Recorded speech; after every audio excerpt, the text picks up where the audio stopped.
Si è svolto stamani un vertice presso la Procura della Repubblica del Tribunale di Agrigento tra il Procuratore della Repubblica, dottor Luigi Patronaggio, con il Tenente Colonnello Vincenzo Castronovo, comandante del Centro Anticrimine Natura dei Carabinieri di Agrigento, i funzionari del Comune di Agrigento, tra cui il Sindaco Franco Miccichè, l'assessore Roberta Lala e il vicecomandante dei Vigili Urbani del Corpo, che hanno avuto per oggetto la prevenzione e la repressione dei reati in danno agli animali.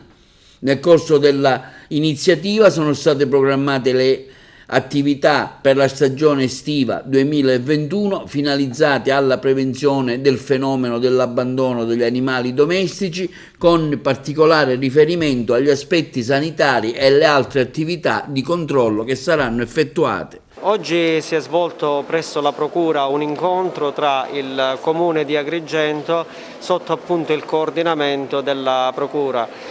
La Procura ha inteso coordinare le attività e le istituzioni che si occuperanno nel corso di questa estate ormai già avviata dei reati in danno agli animali. In particolare oggi si è trattato della microcippatura degli animali, ma anche della sterilizzazione dei cani randaggi.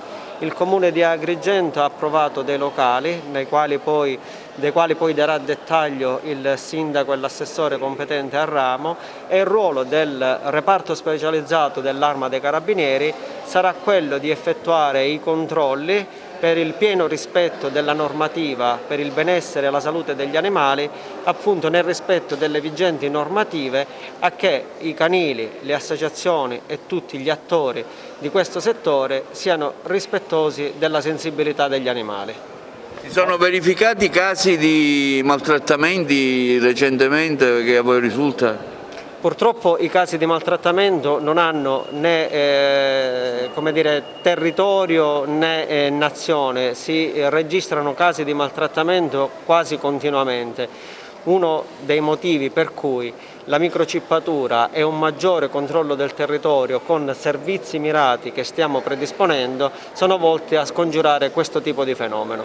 Questo tavolo tecnico è stato fortemente voluto da me, ma devo dire che ho trovato una grandissima sensibilità e disponibilità sia da parte del procuratore che del tenente colonnello Castronovo.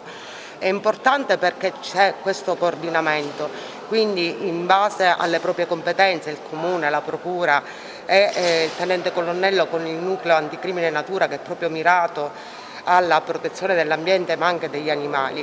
Quindi è un qualcosa in più che non c'era e che è stato fatto. Maggiore presenza nel territorio. Io invito, perché è una cosa a cui tengo a dire, le persone a non fare semplicemente delle segnalazioni per quanto riguarda i maltrattamenti, perché le segnalazioni sono fine a se stessi, bisogna denunciare, perché soltanto attraverso la denuncia si possono fare le indagini e perseguire i responsabili di questi reati. Noi siamo qua come Comune, quindi rappresentiamo quelli che sono i nostri servizi, i servizi che il Comune mette a disposizione per contrastare l'abbandono, il randagismo, ma non solo, anche per le cure degli animali, perché noi come Comune abbiamo indetto un bando che è stato aggiudicato, quindi coloro che si trovano per esempio per strada e vedono un incidente con un animale domestico, con un animale, devono chiamare i vigili urbani per la constatazione, ma l'animale verrà soccorso dal veterinario che ha vinto il bando. Questo è un servizio che offre il Comune. Inoltre abbiamo aperto il centro microcippatura con l'ausilio dell'ASP, e qua voglio fare un complimento sia al dottor Izzo che al dottor Leto, ma invito chiunque a microcippare perché verranno fatti dei controlli per i cani che non sono microcippati. La legge impone l'anagrafe canina e quindi dobbiamo avere rispetto per quelle che sono le leggi, perché attraverso l'anagrafe canina si dà un deterrente per non abbandonare i randaggi. Purtroppo nel nostro territorio gli abbandoni sono frequenti, sono molti cani ospiti nel canile con il quale abbiamo un contratto. Noi cerchiamo anche di agevolare le adozioni, come anche economicamente, con delle agevolazioni pari.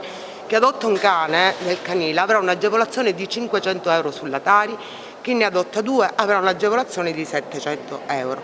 Ovviamente ogni anno richiediamo un certificato medico che attesta l'esistenza in vita dell'animale. Avrei voluto fare ancora di più, avrei voluto essere dentro le scuole per fare una campagna di sensibilizzazione, purtroppo La pandemia non ce l'ha consentito, speriamo che col nuovo anno questo possa essere fatto, perché dipende tutto da un cambiamento culturale, dal senso civico, dal rispetto per gli altri, ma anche per gli animali, che sono esseri senzienti, che hanno la loro dignità. Quindi invito tutti a essere partecipi nel territorio, a denunciare i maltrattamenti, non solo segnalarli su Facebook, perché la segnalazione su Facebook non si conclude niente, quindi a rivolgersi alle autorità preposte. Oggi si è sentito un importante segno di civiltà, già hanno detto tutto chi mi ha preceduto, il colonnello Castronovo, anche l'assessore Lala. Penso che sia un segnale forte che noi stiamo dando ai nostri concittadini. Finalmente Agrigento è al passo coi tempi, c'è molta sensibilità, ho trovato sensibilità a livello della Procura di Agrigento, a livello anche del Comando dei Carabinieri.